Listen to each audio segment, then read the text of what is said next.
আজকে আমরা ক্লাস 9-এর সালোক সংশ্লেষ চ্যাপ্টারটা বুঝবো। তো সালোক সংশ্লেষ এটা আমরা আজকে প্রথম পার্ট সালোক সংশ্লেষের, এরপরে আস্তে আস্তে অন্যান্য পার্টগুলো দেওয়া হবে। তো সালোক সংশ্লেষটা খুব ইজি একটা প্রসেস যেটা উদ্ভিদ করে থাকে। তো এখানে আমি বোঝাবো, খুব সহজ করে বুঝিয়ে দেবো। সালোক সংশ্লেষের জটিল কোনো ব্যাপার নেই। তাহলে আমরা দেখি যে এই সালোক সংশ্লেষ প্রসেসটা আসলে কি। সালোক সংশ্লেষ অবশ্যই উদ্ভিদ করে এবং উদ্ভিদ তার পাতায় এই প্রক্রিয়াটি সম্পন্ন করে। এটা একটা খাদ্য তৈরির প্রক্রিয়া। তো সালোক সংশ্লেষ শব্দটাকে ইংরেজিতে তর্জমা করলে যেটা দাঁড়ায় যে ফটোসিনথেসিস। ফটোসিনথেসিস ইংরেজিতে সালোক সংশ্লেষকে ফটোসিনথেসিস বলা হয়। তো বিজ্ঞানী বার্নেস সর্বপ্রথম এই শব্দটা প্রচলন করেছিলেন, বিজ্ঞানী বার্নেস। ঠিক আছে। তো এটা দুটো গ্রিক শব্দ থেকে এসেছে। আমরা দেখতে পাচ্ছি এখানে ফটো শব্দটা রয়েছে এবং সিনথেসিস শব্দটা রয়েছে। খুব সহজ ব্যাপার। ফটো মানে এখানে শব্দের মধ্যেই লুকিয়ে রয়েছে। ফটো মানে আলো। ফটো বলতে এখানে আলো বোঝানো হচ্ছে। আর সিনথেসিস মানে তৈরি করা, সংশ্লেষ করা, এই রকম বোঝানো হয়েছে। তাহলে কি, আলোর উপস্থিতিতে খাদ্য তৈরি করা। কি তৈরি করা? উদ্ভিদ তার খাদ্য তৈরি করবে। ঠিক আছে। তো একমাত্র উদ্ভিদই কিন্তু নিজের খাদ্য নিজেরা তৈরি করতে পারে। এটা আমাদের কিন্তু খুব ভালোভাবে জানতে হবে।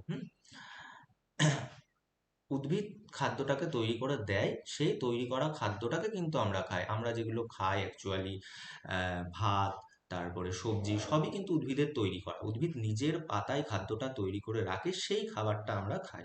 আমরা আমাদের টেস্ট মতো রান্না করে সেটাকে খাই। তো উদ্ভিদ তার রান্নাঘর, মানে গাছের পাতাকে বলা হচ্ছে রান্নাঘর, এই রান্নাঘরে তার নিজস্ব খাদ্যটা তৈরি করছে। তো এই খাদ্যটা কিভাবে তৈরি করে? অবশ্যই সূর্যের আলো লাগবে। ঠিক আছে। এটা কিন্তু মাস্ট, সূর্যের আলো লাগবে। সূর্যের আলোর উপস্থিতিতে, সূর্যের আলোর এক ধরনের কণা হয় ফোটন কণা, এটা মনে রাখতে হবে। এই ফোটন কণার উপস্থিতিতে বা সূর্যালোকের উপস্থিতিতে ও খাদ্য তৈরি করে। এই খাদ্য তৈরির জন্য উদ্ভিদ কি করে? মূলের সাহায্যে জল শোষণ করে। ধরে নিলাম এটা উদ্ভিদের নিচের দিক, মূল। এই মূলের সাহায্যে কি করে? ও জল শোষণ করে। H2O বলতে জল বোঝানো হচ্ছে। এই জলটা ওর জাইলেম বাহিকা দিয়ে ওর পাতায় পৌঁছায়, জল। আর বাতাস থেকে ও কি নেয়? Carbon die oxide. আমরা যে দূষিত কার্বন ডাই অক্সাইড ছেড়ে দিই, সেই কার্বন ডাই অক্সাইডটা কি করে? উদ্ভিদ শোষণ করে নেয়। এই জল, কার্বন ডাই অক্সাইডের উপস্থিতিতে উদ্ভিদ কি করে? তৈরি করে, পাতায় খাদ্য তৈরি করে। খুব সিম্পল একটা ব্যাপার, পাতায়ও খাদ্যটাকে তৈরি করছে। এই যে খাদ্যটা, এটা হচ্ছে গ্লুকোজ বা কার্বোহাইড্রেট। ঠিক আছে। এই খাদ্য তৈরি করছে, এর সাথে কি করছে? অক্সিজেন তৈরি করছে এবং জল তৈরি করছে। এই যে অক্সিজেনটা তৈরি করে, এই অক্সিজেনটা কিন্তু আবার বায়ুমণ্ডলেও ছেড়ে দেয়। যেটা কি করি আমরা প্রাণীরা এই অক্সিজেনটাকে গ্রহণ করে আমরা বেঁচে থাকি। ঠিক আছে। তো এইটা হচ্ছে সালোক সংশ্লেষের ওভারভিউ একটা। তাহলে এখান থেকে আমরা কি দেখলাম? উদ্ভিদ মাটি থেকে জল শোষণ করলো, পরিবেশ থেকে কার্বন ডাই অক্সাইড নিল এবং সূর্যের আলোর উপস্থিতিতে আর একটা জিনিস কিন্তু এখানে লাগে, সেটা হচ্ছে ক্লোরোফিল। আমি সংক্ষেপে CHL লিখলাম। কি তৈরি করছে? গ্লুকোজ। গ্লুকোজের সংকেতটা একটু জানতে হবে, C6H12O6। খুব ইজি। আচ্ছা, এখানটায় অক্সিজেন তৈরি করছে আর জল তৈরি করছে। ঠিক আছে। এই অক্সিজেনটা বায়ুমণ্ডলে ছেড়ে দিচ্ছে। এটাকে ব্যালেন্স করতে হবে। 6 12H2O, 1 molecule glucose, 6 oxygen, 6H2। তা এই যে বিক্রিয়াটা আমরা দেখলাম, এটা হচ্ছে সালোক সংশ্লেষের ওভারভিউ বিক্রিয়া। ওকে। এবার আমরা দেখে নেব সালোক সংশ্লেষের স্থানগুলো।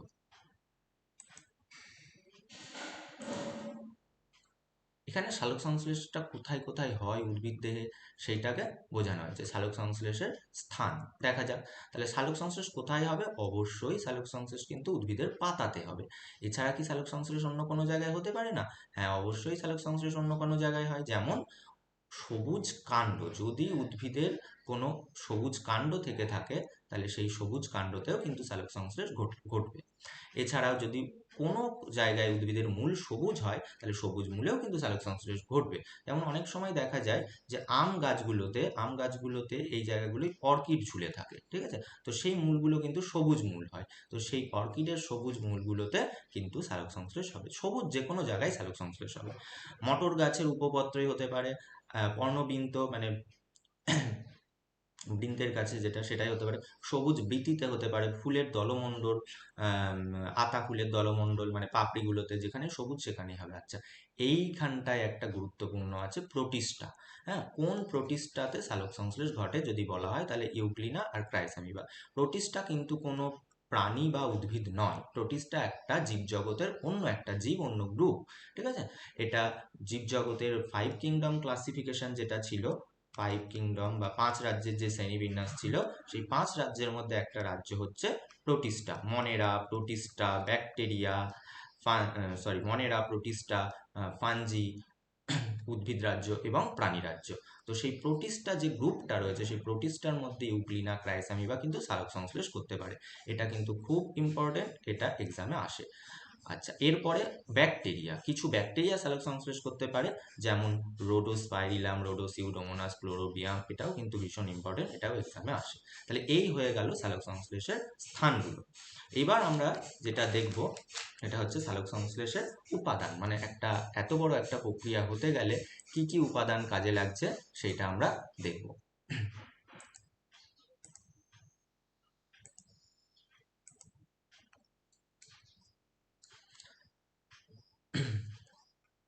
তাহলে সালোক সংশ্লেষের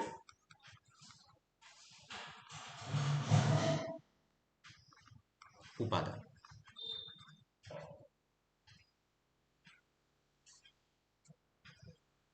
সালোক সংশ্লেষের উপাদানগুলোকে আমরা সাধারণত দুটো ভাগে ভাগ করতে পারি।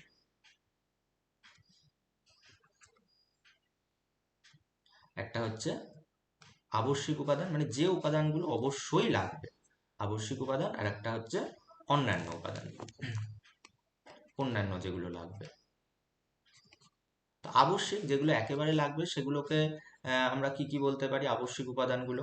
আবশ্যিক উপাদানগুলো হচ্ছে কিছু কাঁচামাল হিসাবে রয়েছে, যেমন একটা পদ্ধতি, একটা বড় প্রসেস করতে গেলে অবশ্যই সেখানে কাঁচামাল হিসাবে যেগুলো লাগবে, এখানে জল লাগছে কাঁচামাল হিসাবে এবং কার্বন ডাই অক্সাইড লাগছে। আর সাহায্যকারী, সাহায্য করছে কারা কারা? সাহায্য করছে সূর্যের আলো আর ক্লোরোফিল, আর এখানে সাহায্য করছে ক্যারোটিনয়েডস, ক্যারোটিনয়েডস, ক্লোরোফিল,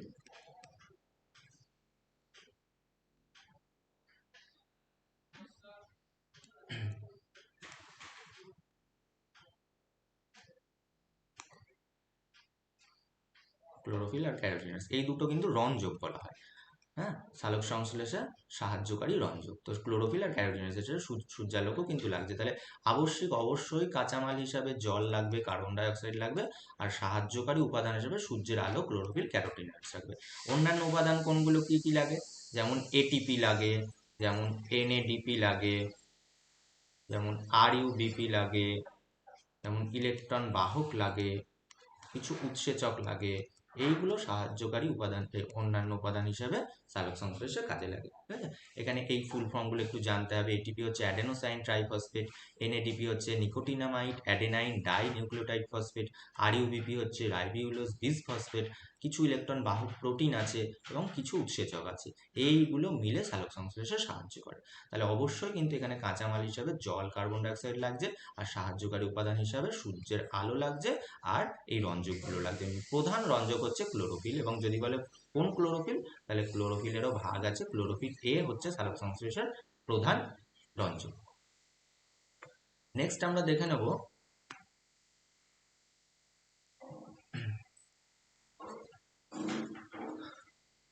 সালোক সংশ্লেষের যে স্থানটা আমরা যেটা দেখেছি যে পাতা, সেই পাতার কোন জায়গাটায় হয় সেটা আমরা একটু ভালো করে বুঝে নেব। তো এটা যদি একটা আমরা পাতা, সাপোজ এটা একটা গাছের পাতা, তো পাতাটাকে যদি আমরা ক্রস সেকশন করে কাটি, মাঝ বরাবর কাটি, তো পাতাটাকে আমরা দেখতে পাবো এরকম।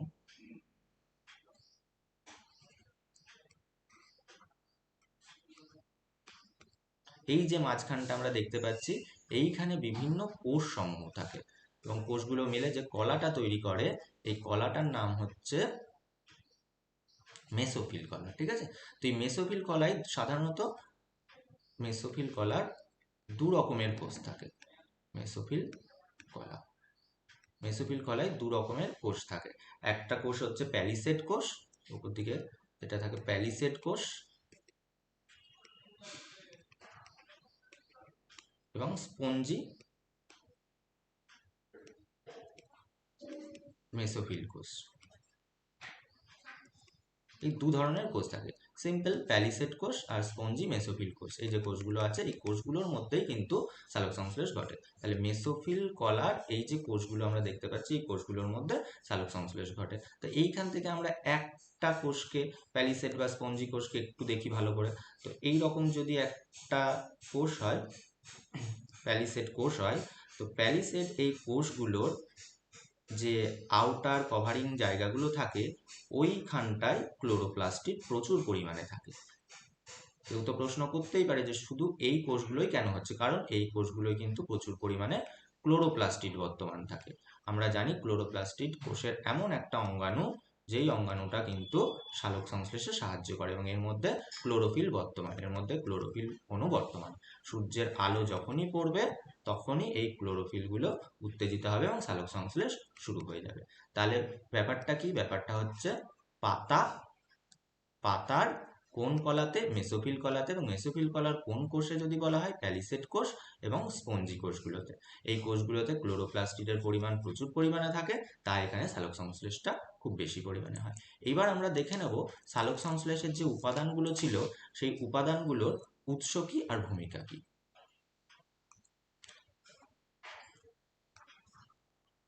উপাদান যেগুলো ছিল তাদের আমরা কি কি দেখব? তাদের আমরা উৎস দেখব আর ভূমিকা দেখব।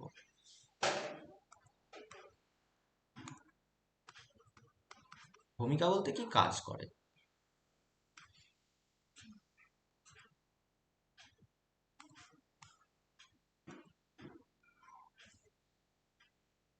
তাহলে 1 নম্বর আমরা প্রথমে বলতে পারি জল। জলের উৎস কি? জলের উৎস হচ্ছে মাটির কৈশিক জল। ঠিক আছে, মাটির ভেতরে যে জলটা থাকে মাটির, সেটাকে মাটির কৈশিক জল বলা হয়। সেই জলটা মূলের সাহায্যে শোষণ করে। আর জলাশয়ের উদ্ভিদরা জলাশয়ের জল, ঠিক আছে, জলাশয়ে যে উদ্ভিদগুলো থাকে তারা জল থেকে এই স্টোটা সংগ্রহ করে নেয়। জলাশয়ের জল।